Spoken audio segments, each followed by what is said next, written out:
All right. Here is an interesting case. I'm going to show you the same or similar findings on two occasions. The first one is last October, and then the more recent one. And I'm trying to remember the context in which this patient was imaged. But here's the finding. I think there was a history of an aneurysm. So here is the relevant finding in the anterior portion of the proximal descending aorta.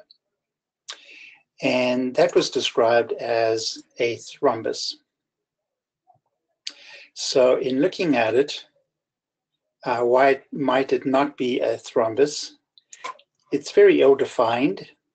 Here it seems to have a little wisp of it that extends posteriorly. And then let me bring in a measurement just to get a feel for the, and look up here for the pixel value. For some of the pixel values, some of the Hounsfield units within it. So here, where the cursor is, we have around 218, 225 in that location. And even here where it's relatively black, you can see there are some values in the 180 Hounsfield unit range and so on. So it's certainly consistent with what we call black smoke as a slow flow mixing phenomenon. This is a fast scan, so I think this is one of our scans that's probably finished in a second or so. And this is an older person. So this is a mixing phenomenon and a pseudothrombus. So let me show you on the follow-up scan, which I think too may have been obtained not to evaluate that, but rather to evaluate the aorta in general. And you can see we have the same phenomenon again, except it's much bigger. But it's in the same location in the anterior portion of the descending aorta. And it's actually quite impressive when I bring up the sagittal images, and you'll see how we have these intermixing rivers of opacified, partially opacified, and hardly opacified blood, but super typical of a flow and mixing phenomenon that we've shown before. This one's pretty striking. It's on the lesser curvature, but very confident that that's what it is. I don't know why we see it in this particular person, why it's so extensive, but that's undoubtedly what it is.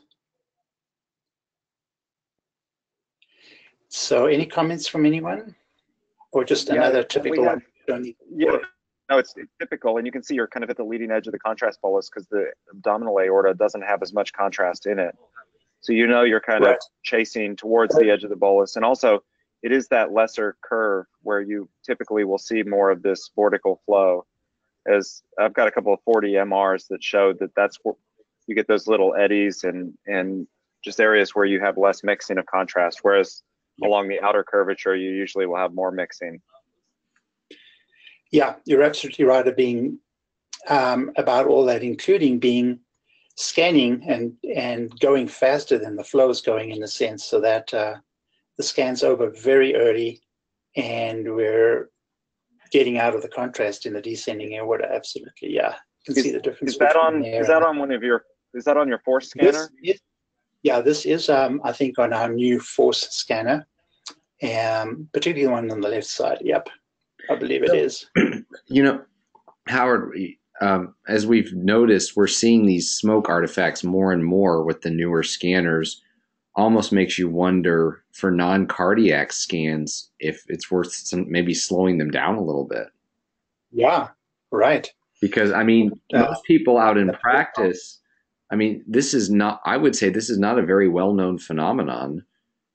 And I think a lot of people out in practice, and I wouldn't fault them for this, calling these, dissections and clots. And I'm going to show a potential PE case that, I think we'll talk about it, but I think I think it's an important issue. Yeah. Yeah. Howard, can you send me that one in particular? Because I'm still putting together a manuscript on this. So yeah.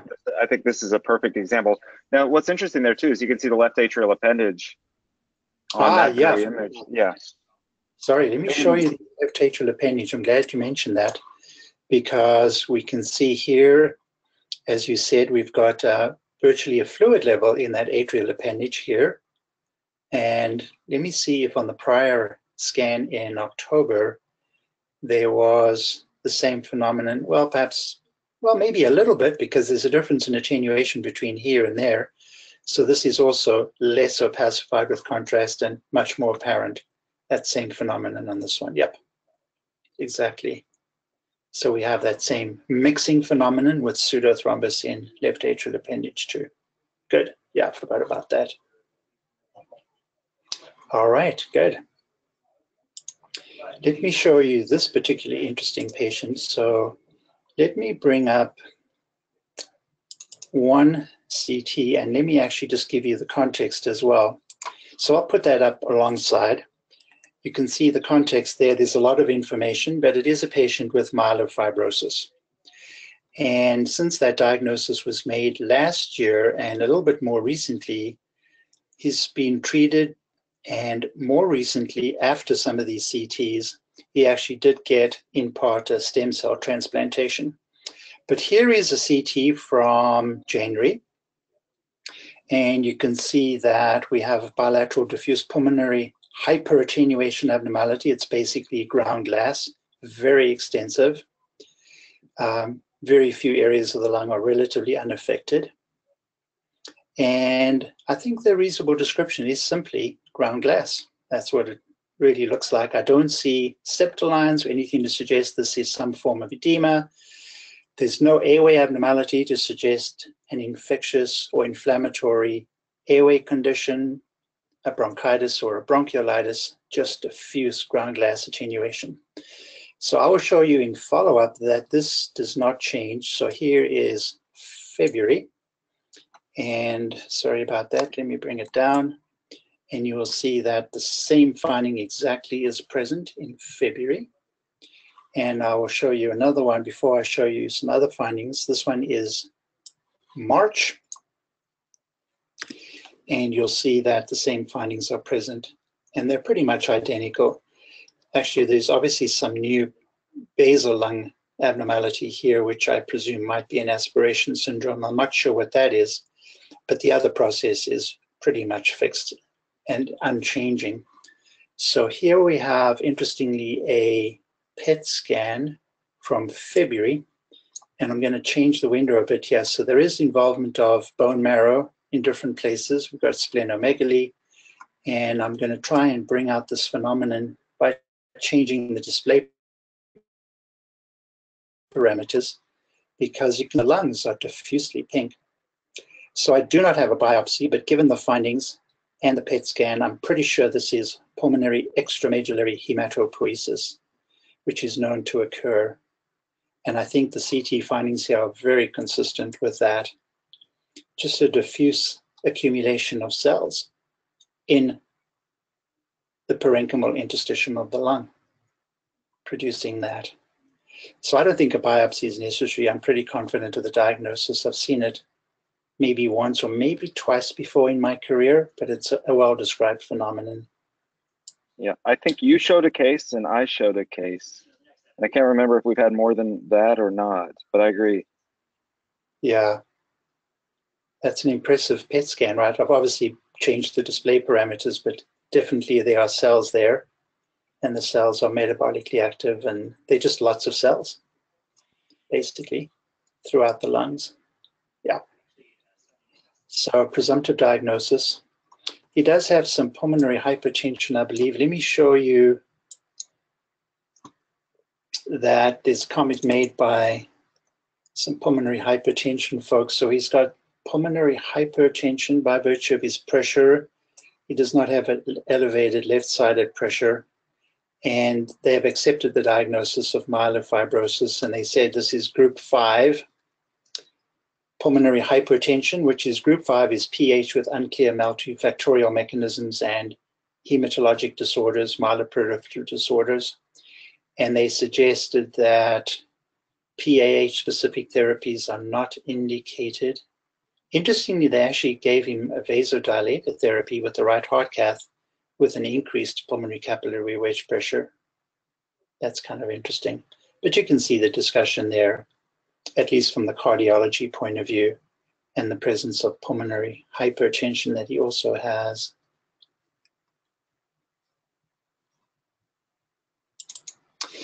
All right, so that was very interesting.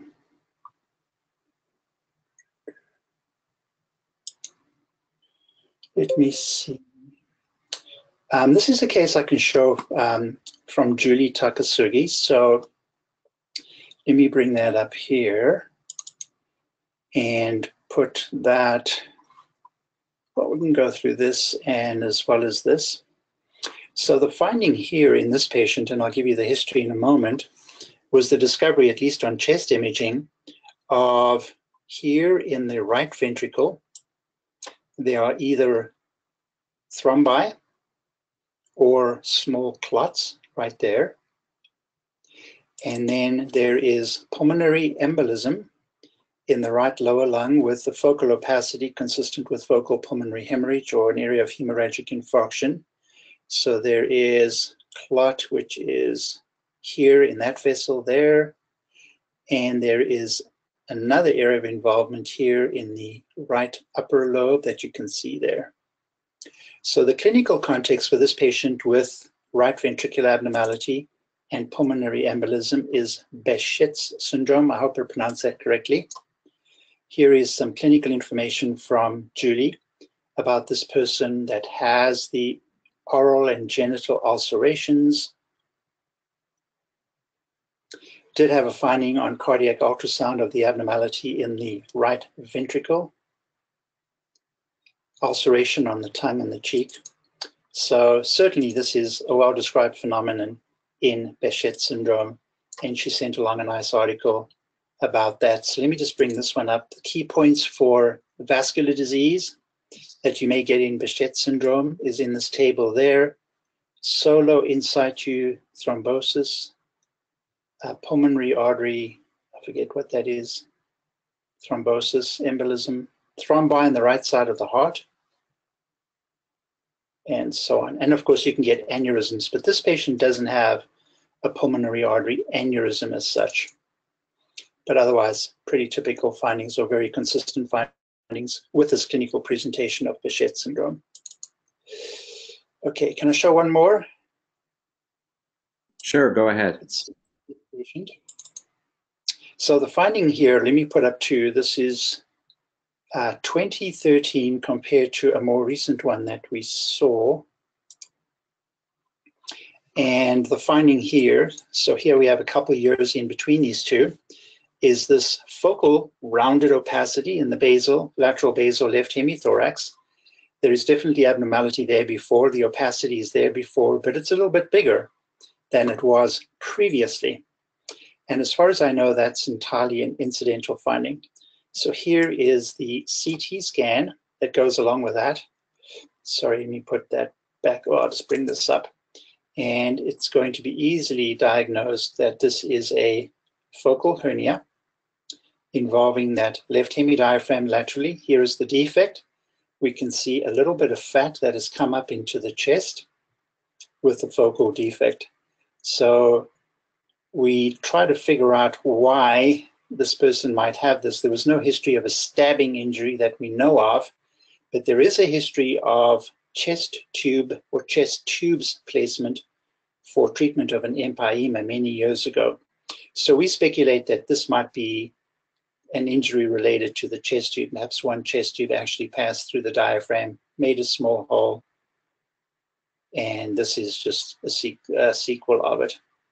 So we speculate that this is a form of iatrogenic hemidiaphragm injury from a chest tube, most likely, we think. So just a acute case of a little hernia producing a nodular opacity there. All right, Jeff, those are mine for this week. Excellent. Thank you, Howard. Travis, are you ready yet? Sure, I can show a few. All righty.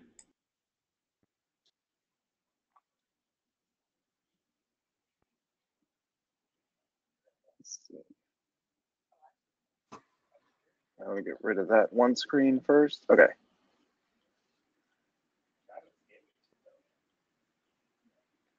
All right. Got a few interesting cases here. This is one I was just following up the path on, and I think it's often it can be, you know, a good place to look for disease in certain situations. This is a 61-year-old woman who presented with abdominal pain. She ended up undergoing an ultrasound, which was followed by a CT of her abdomen and pelvis, and then eventually her chest. And you can see in her abdomen and pelvis, she's got a lot of retroperitoneal lymphadenopathy, and she's got studding of the peritoneal cavity here. So she certainly has peritoneal carcinomatosis of some tumor, you know, probably of gynecologic origin. And then her CT, her chest CT, the reason I show this is because whenever I see retroperitoneal lymphadenopathy, I always follow along the course of the thoracic duct. And of course, as we go up, you don't see anything here, but then you get to the left supraclavicular region, and she has this huge conglomerate of nodes in the left supraclavicular region, right at where the thoracic duct would drain into the subclavian vein. So of course, this is a Virchow's node, and I think more than just the historical importance, that it's always important to look here with any history of abdominal and pelvic lymphadenopathy or tumor, as it commonly spreads there. So in her case, the diagnosis was actually made by biopsy of this. So if they did an FNA of her supraclavicular lymph node and confirmed that it was serous carcinoma, and this was after surgery, a primary of her peritoneal cavity, they thought. But I think it can be very important both in diagnosis and staging in these cases. And I always like to refer to this. This was in the New England Journal. And of course, just the historical context of Virchow's node in this patient. And this has a little discussion of how Rudolf Virchow, who was a German physician, originally described it with gastric cancers, but we see it probably more frequently with gynecologic malignancies here. So a nice path-proven case of a Virchow's node. Yep. Travis, do we have any nodal disease, cardiophrenic, even small ones? Or internal mammary, just as other sites of drainage of the peritoneum? That's a good question. Let's see. Particularly, I'm always interested in the cardiophrenic nodes because you see the little small nodes there? Yeah. Oh, there's one there, a little bit bigger. Yeah. I always teach that it's unusual to see even small lymph nodes in those locations. So you have a person with an intra-abdominal tumor, peritoneal, hepatic, even small nodes are significant because the pre-chest probability is relatively high. So even small nodes should be commented upon and followed. Cardiophrenic, that is. Yeah, that's a really good point. Now, the one thing I have read that anterior diaphragmatic or cardiophrenic nodes can be up to 5 millimeters in short axis. I agree with you, though, that certainly in patients that have peritoneal malignancy, that anything you see like that is certainly abnormal. And I always take an extra look at the internal mammary nodes as well, as anything that you see along the internal mammary chains would be draining those diaphragmatic chains as well. And we have seen abdominal malignancies that metastasize there. I guess the one issue is sometimes with, you know, I never know what to do with patients that have cirrhosis or have chronic liver disease, because some of them tend to have mildly enlarged cardiophrenic nodes just from their liver disease. I don't know what your take on that is. Yeah, I'm not really sure. I usually think about it in the context of tumors. When I report these out, I put that in the impression, even if the nodes there are just very small, even less than 5 millimeters. I say something like, it's unusual to see lymph nodes in this location. These will be reevaluated on the next follow-up examination that will be obtained, knowing that they're likely to image the patient again in about 3 months. Right. Yeah. Another scenario that I've seen them in is, we see them with the liver failure patients, but I've also seen them in patients with mesotheliomas and empyemas. In that location. That's just, well, an empyema is just being reactive nodes. Right, because, and then with like, it's the same thing. Metastasis. It seems to, like, the pleura, maybe the diaphragmatic pleura, and then, as in your case, carcinomatosis. Yeah.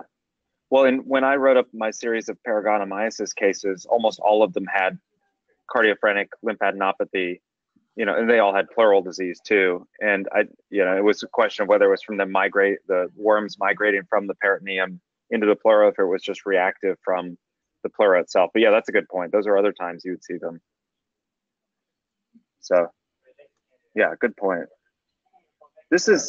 I like this case just because I think it's a good illustration of in a good differential diagnosis case. And this is a man who's 28, And you can see that he has just tree and bud central lobular nodules pretty much everywhere.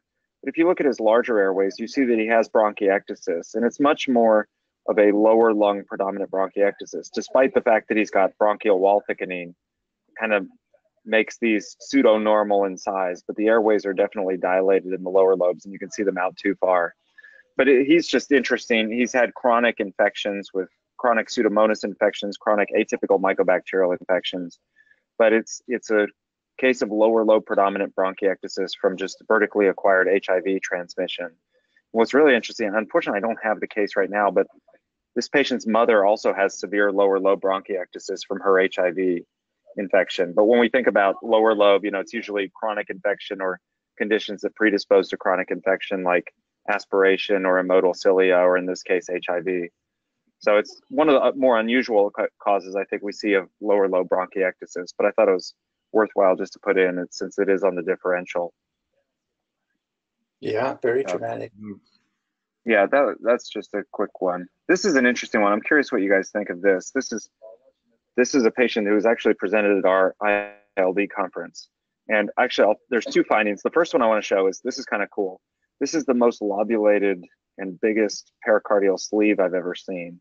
And of course, we've seen cases, I think we've all come across cases where this initially gets interpreted as lymphadenopathy, but it's important to remember that you have a small little pericardial recess, usually along the right inferior pulmonary vein, that can be present even if you don't have pericardial fluid elsewhere. And you can see how this envelops that inferior pulmonary vein. But this one is just really kind of more bilobed and lobular. So I thought it was an impressive example of this, you know, and not to be concerned or confused with anything sinister, Yep. but you can see how it just wraps around, and you can see it there. And it was just quite large. But the reason that she was undergoing this study is she has a history of breast cancer, and then had 2 nodules discovered in her right lung. This one right here, abutting the pleura posteriorly, and then there was a smaller one, I think, in her right middle lobe. I can't remember.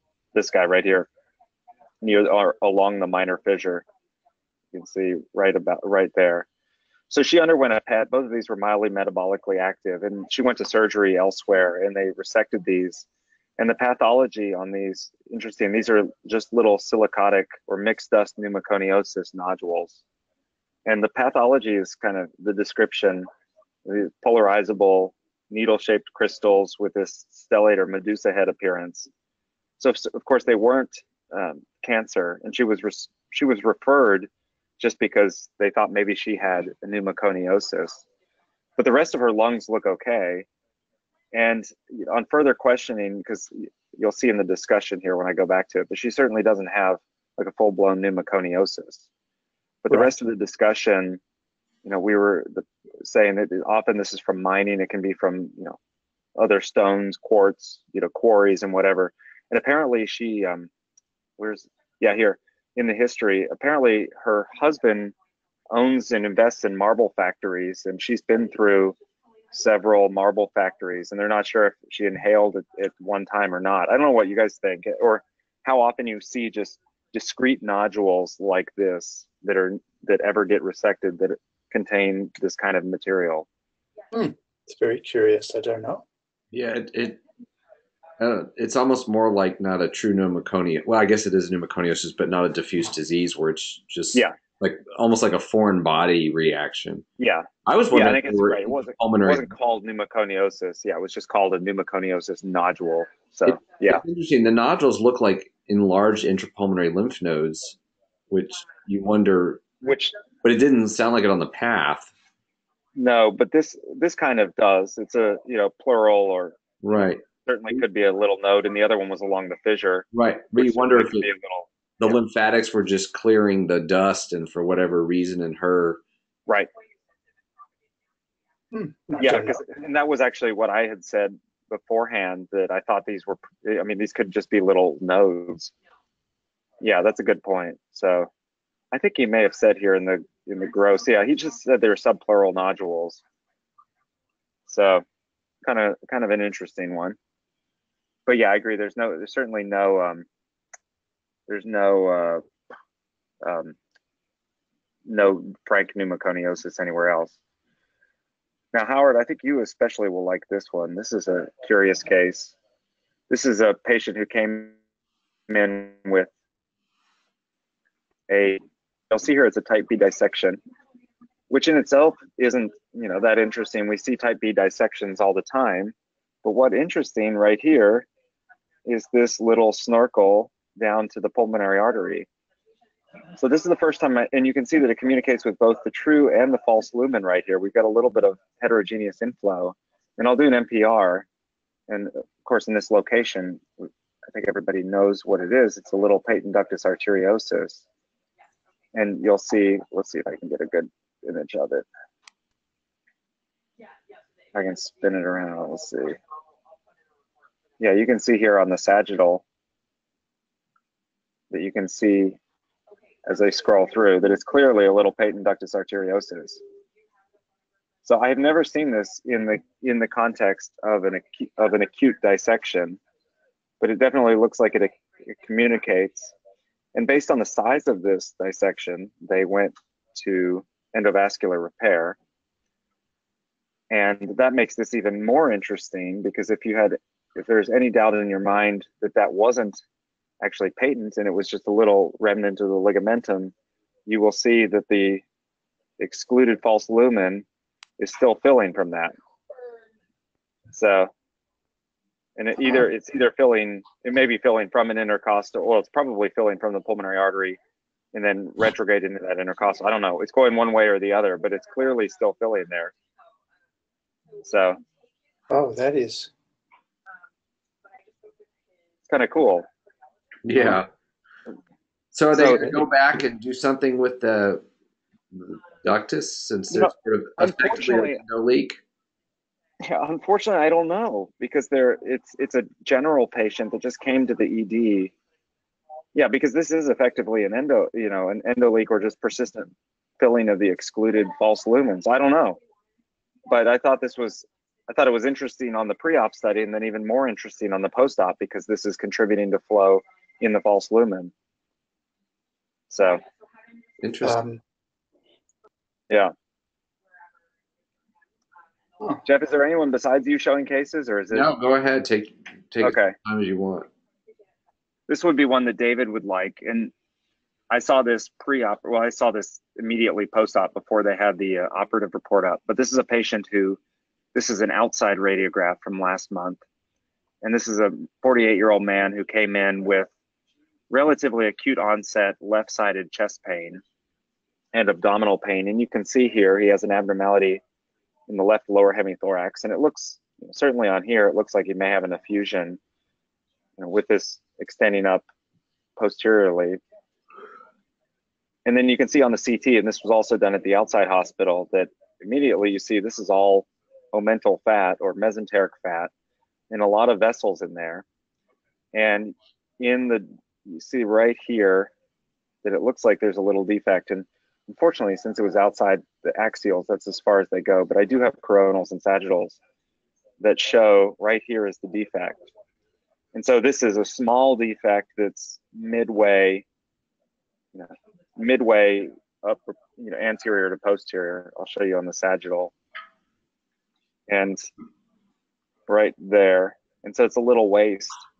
And this was done right when he came in, and he went to the OR a couple days later. And so he had been transferred, and this was billed as a Bachdolek hernia, but certainly this is not a location for a Bachdolek or a Morgagni hernia. And we would be interested in the history of prior trauma. He didn't have any rib fractures, but the surgeon, their first question to the patient was, any past medical history of trauma.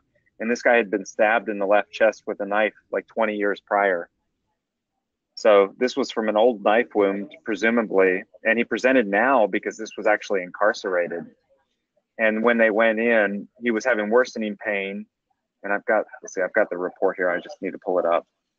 He was having worsening pain, and this was the omentum was edematous when they went in and they reduced it. So. Wow. This was, stabbed in a knife fight at age 19 with an unrecognized diaphragmatic injury. So, kind of interesting. Wow. So I guess, yeah, you know, as we've all shown cases of these, it just drives the point, like, of always trying to get the history of either prior trauma, including surgery or motor vehicle crash, or in this case, a knife wound. Very All interesting. right. Great. And actually, I think for now, that's all I have for now. Jeff, if you want to, I can try and pull up a couple more, but if you want to go. All right.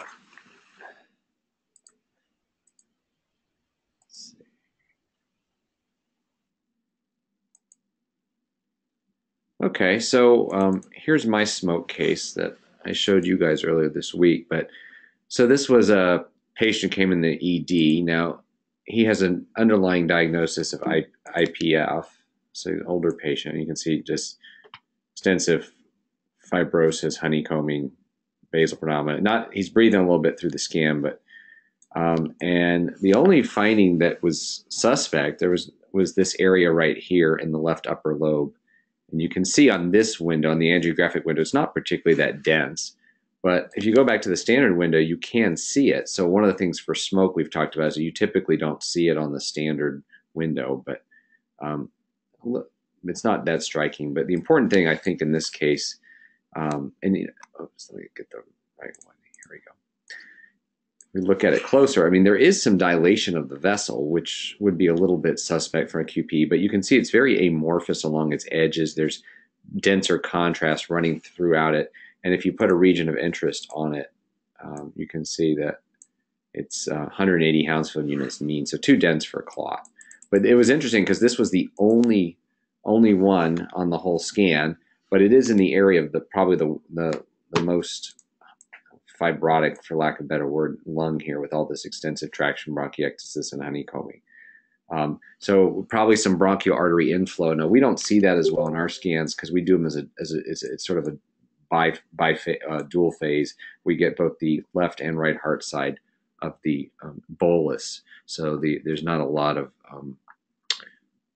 difference, but you could see the bronchial arteries may not be as perfused further out. They're pretty small as it is, and we may just not have caught the flow out there. So another smoke artifact.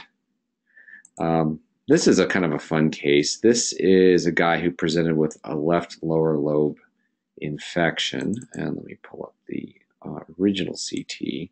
So here we go back to 2011 and had this effusion, some atelectatic lung back then, but that's not what's interesting. What's interesting is this area of non-enhancing atelectatic lung. If we look at the lung windows, you can see has little cavities or cystic spaces in it, and also some funny looking airways. But the important finding is this small vessel that is coming off the descending aorta right here. So we have an interlobar sequestration that looks like it probably got infected a little bit at this time. The reason I came across him is he had this resected recurrent infection. But here's another one. This is in 2017. You can see at this point it's fully consolidated. And down there you really can't see it. And this was a non-contrast study. But there's that artery right there going into this area. Some dystrophic calcifications. And if you change the window, it's a little bit heterogeneous. It looks like there may be some fluid in it.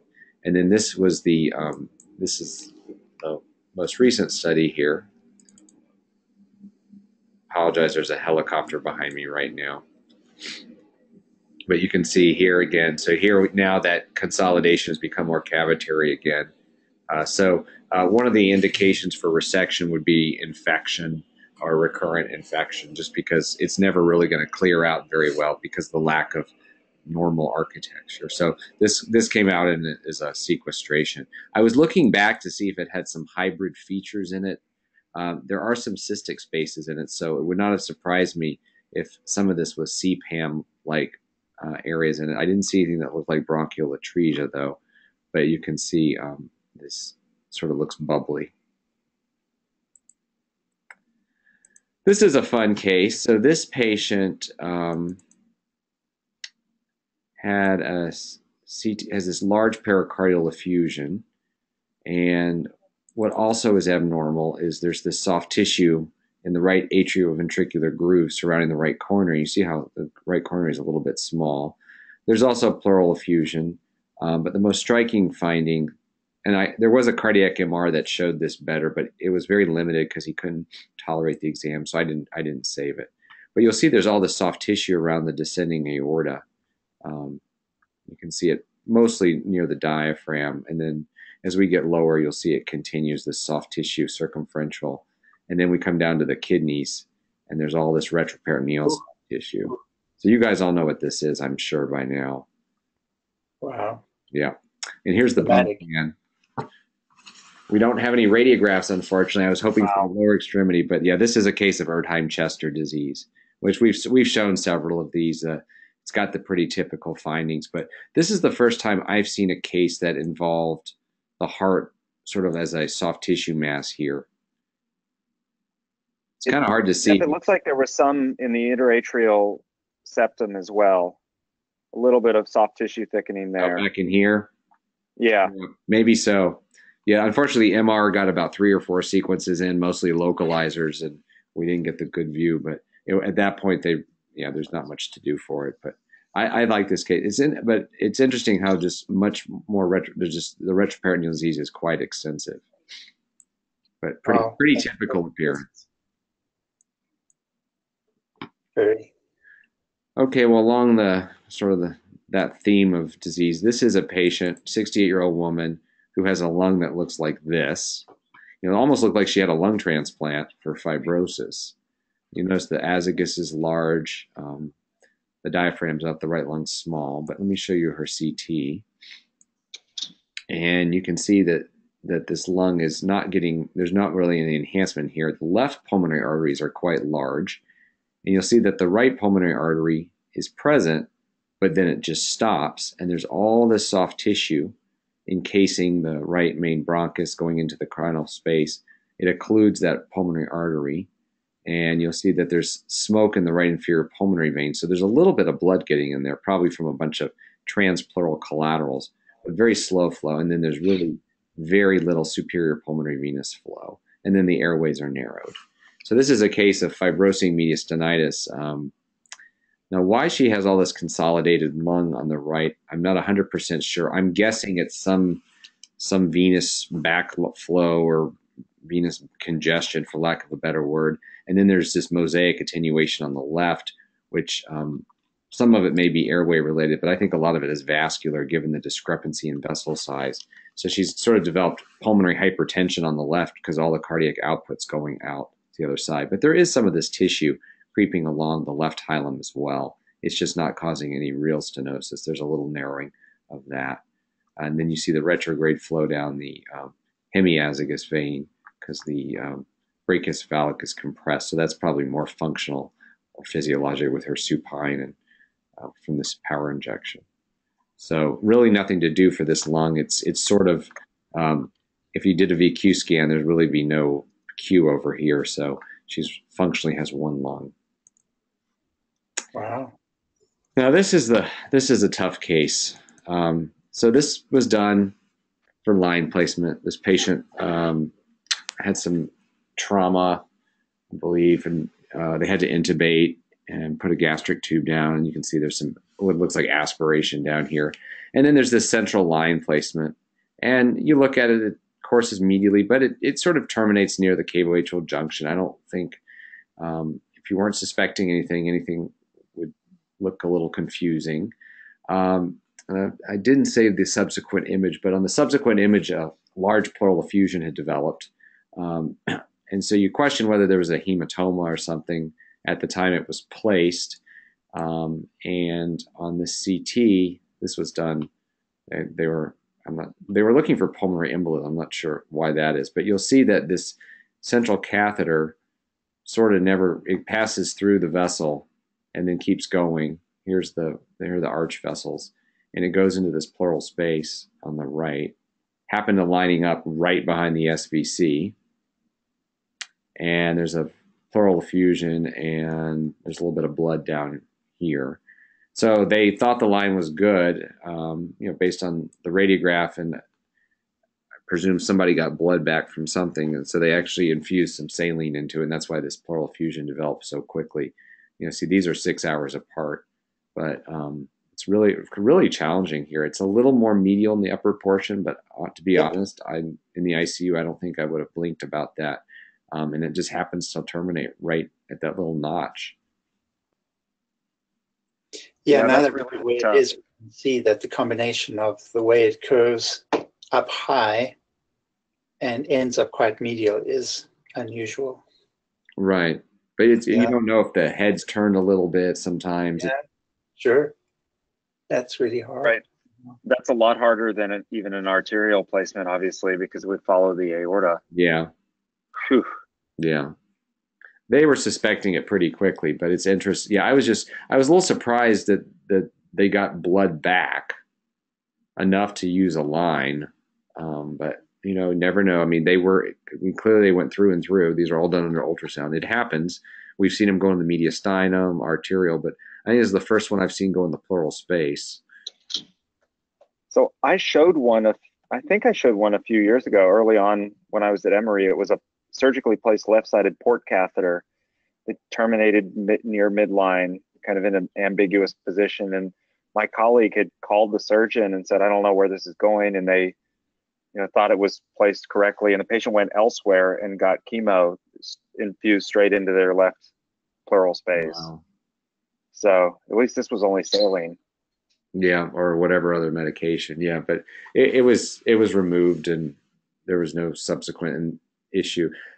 Clearly, I mean, there was blood in it, so maybe that's why they got blood back when they first drew back before hooking up the IV. But by the time we called them, they realized it wasn't working already. They'd already stopped using it because they weren't getting blood back further. But anyway, but that was one of my more crazy ones that I've seen, just sort of really challenging. And if they're not suspecting anything and you're not, it can be easy to go over this. And we went back and looked at it all with the CT just to see, is there anything? And like Howard pointed out, it's a little bit funny course up here, but I've seen weird courses because people have tortuous veins, their heads turned, they took, their skin access points at a funny location. This one's pretty high up.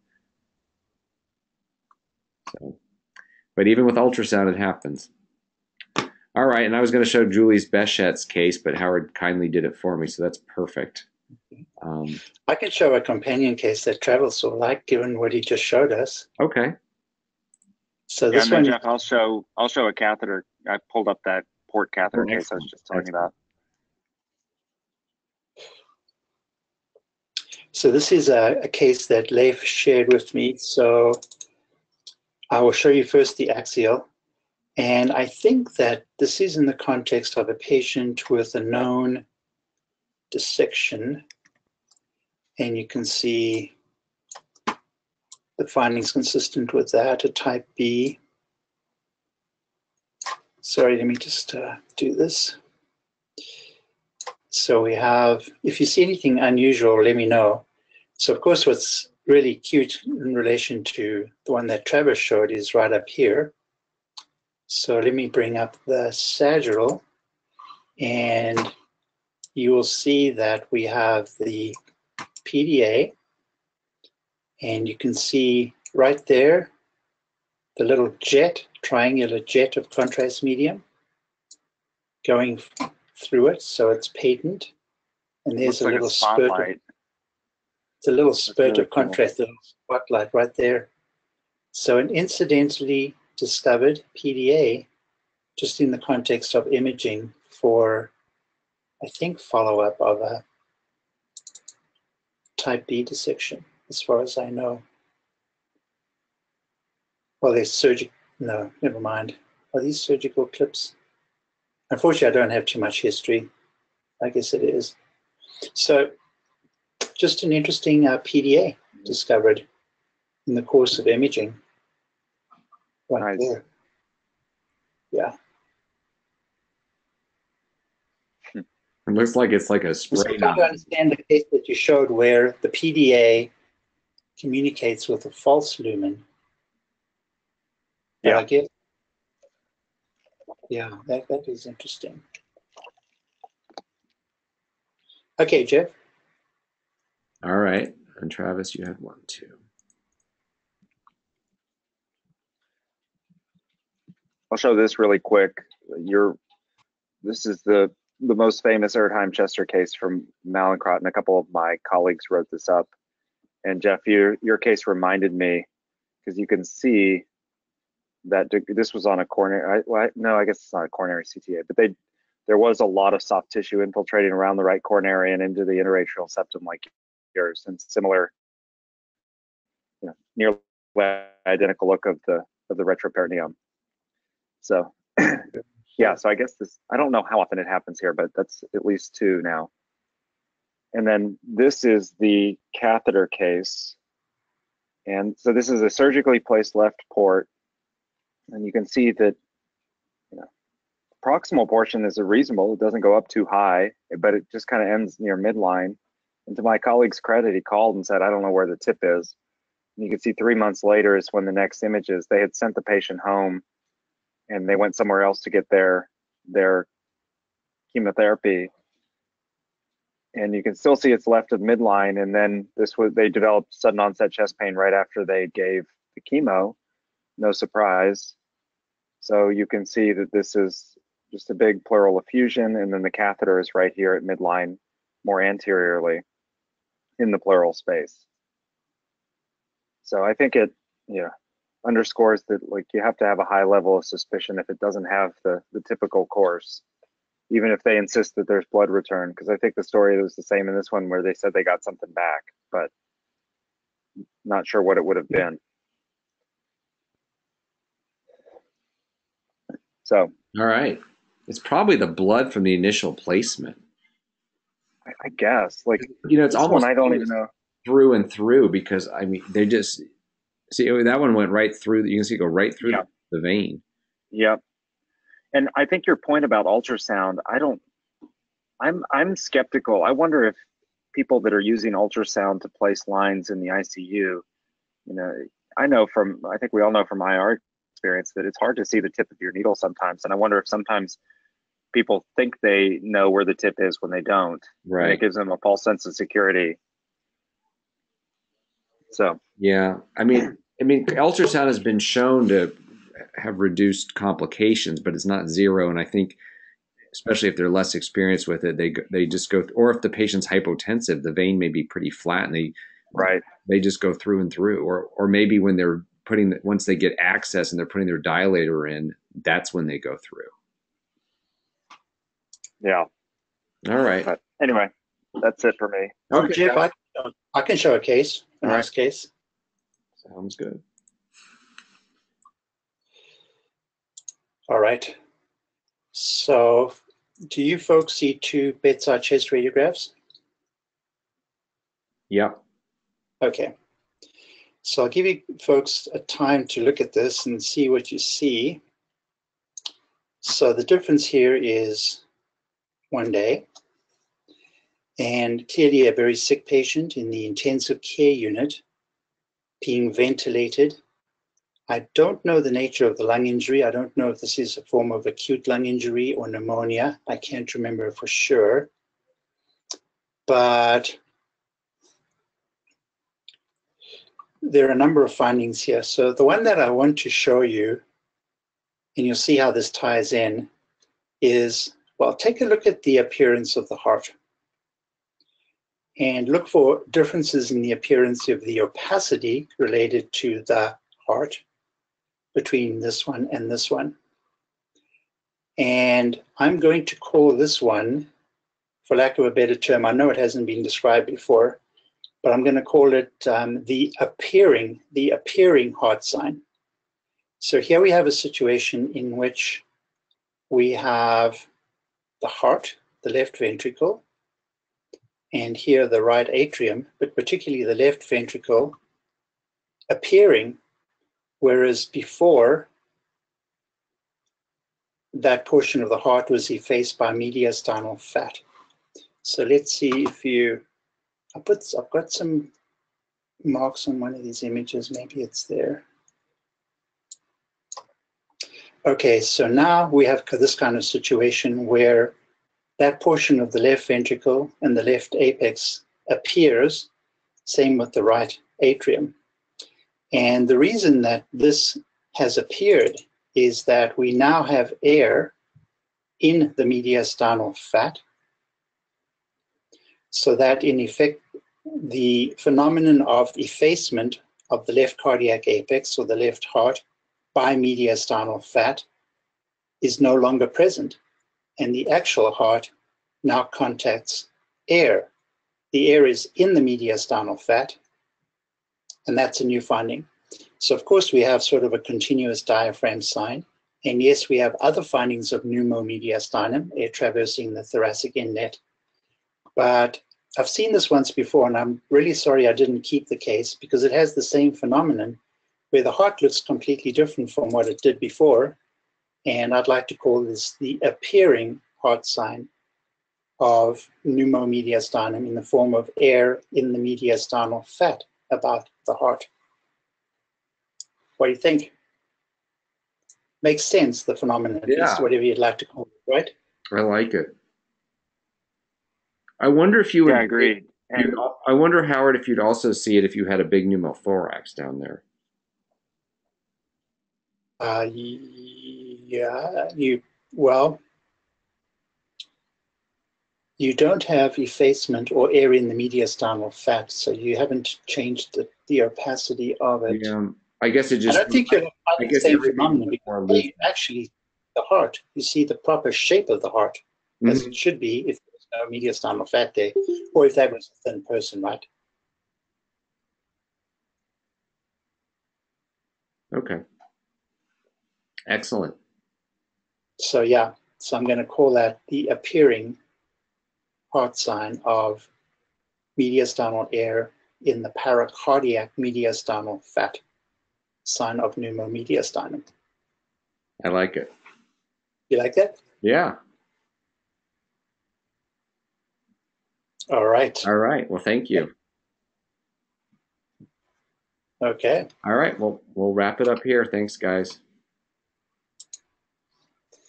thanks. Thank you. See you Next next week. week. Bye. Bye. Bye, everyone.